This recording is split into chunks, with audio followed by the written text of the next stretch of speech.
रेत पर खून सूख चुका था, मगर ज़मीर अब भी भीगा हुआ था। फुरात अब भी बह रही थी, लेकिन उसमें वो तिश्नगी अब तक कायम थी जो एक 6 महीने के मासूम की गर्दन से निकले लहू ने पैदा की थी। कहते हैं वक्त सब कुछ बदल देता है, लेकिन करबला वक्त को बदल गया।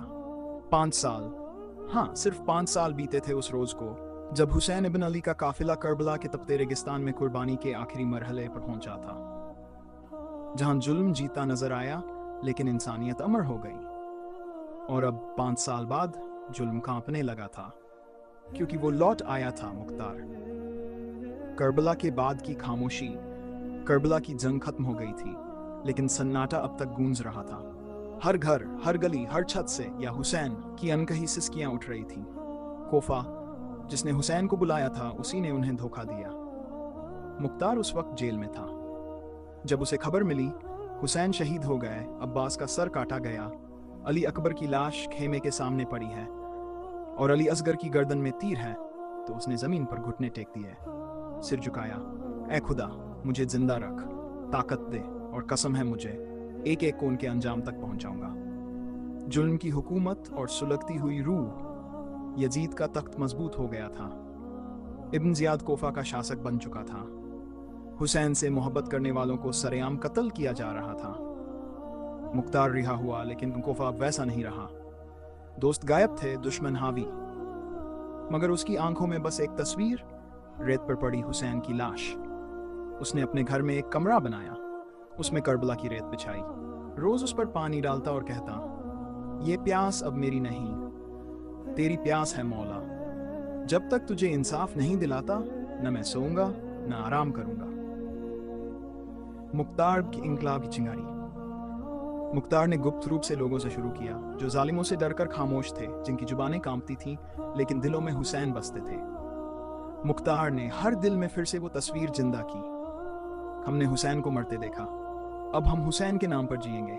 धीरे धीरे काताब करने वाले भी जुड़ते गए। और एक रात मस्जिद ए कोफा से आवाज आई, अल्लाहू अकबर, अब इंसाफ का वक्त आ गया। पहला निशाना खौली की मौत। खौली, जिसने हुसैन का सर कोफा में छुपाया था। कहते हैं उसकी बीवी ने खाना छोड़ दिया था क्योंकि उसे उस सर से डर लगता था। मुख्तार ने उसे पकड़वाया और कहा, जिस घर में तूने सर रखा था उसी जगह तुझे जिंदा दफन करूंगा। लोगों के सामने खौली को जमीन में गाड़ा गया, उसकी चीखें आसमान तक पहुंची, लेकिन मुख्तार की आंखें भीगी नहीं। शिमर का अंजाम, वो नाम जिससे जमीन कांपती है, जिसने हुसैन की गर्दन पे तलवार चलाई। मुख्तार ने उसे जिंदा पकड़ा, लेकिन जल्दी मौत नहीं दी। हर रोज उसे एक जख्म दिया जाता, कभी पैर, कभी हाथ, कभी जुबान। एक रोज शिमर चिल्लाया, मुझे मार डाल। नहीं, तुझे ज़ैनब की वो चीख याद है जब तूने हुसैन पे वार किया था? जब तक वो आवाजें गूंजती रहेंगी तू जिएगा। आखिर में शिमर को वहीं दफनाया गया जहां हुसैन की लाश गिरी थी। उबैदुल्लाह इब्न जियाद का पतन, वो जिसने हुसैन को कत्ल करने का हुक्म दिया, अब बासरा में छुपा बैठा था। मुख्तार की तलवार वहां भी पहुंची। एक अंत में मुख्तार ने कहा, जिसने हुसैन के कत्ल का हुक्म दिया उसका सर कटा ही अच्छा लगता है, और उबैदुल्लाह का सिर धड़ से जुदा कर दिया गया। यजीद का डर और मौत, यजीद तक खबर पहुंची। मुख्तार सबको मार रहा है, अब तेरी बारी है। या हुसैन, मुझे माफ कर दो, मगर बहुत देर हो चुकी थी। डर से बीमार पड़ा और एक रात मर गया। उसके घर से एक ही सदा आई, हुसैन जिंदा है। मुख्तार की शहादत, सत्ता को डर लगने लगा था कि अगर मुख्तार बचा रहा तो तख्त नहीं बचेगा। हजारों सैनिक मस्जिद में घुस आए। साथियों ने कहा, बचो, हम लड़ते हैं। मुख्तार मुस्कुराया, मैं हुसैन का सिपाही हूं। एक भयंकर लड़ाई हुई और मुख्तार शहीद हो गया।